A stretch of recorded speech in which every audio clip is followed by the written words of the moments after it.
Marc Frattoni, and I live in Pembroke, and I'm a Navy veteran that was here at NAS South Weymouth as a reservist during the base's final years. So, anyways, you had asked me a little earlier, what I expect people to get, out of visiting the museum. What I was expecting to get is an appreciation for the military history of what used to be on the site of Union Point. And that's Naval Air Station South Weymouth, and that Naval Air Station South Weymouth was a very important place at one time.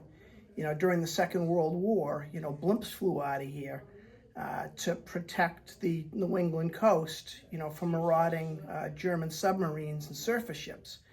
People don't realize it. They think United States stateside, during the Second World War, it's no big deal. It's not true.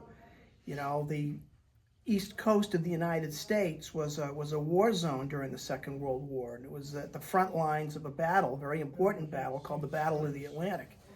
And hundreds of Allied and American merchant ships were sunk within sight of the U.S. coastline. During the Second World War, oil tankers, freighters, fishing boats, you name it.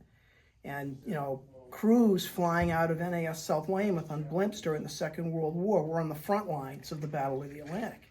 And, a number of them were killed.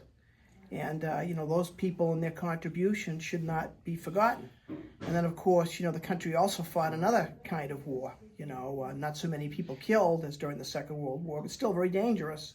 The Cold War, between the United States and the Soviet Union and the other forces of communism. And again, during the post-war era, NAS South Weymouth was on the front lines of that Cold War.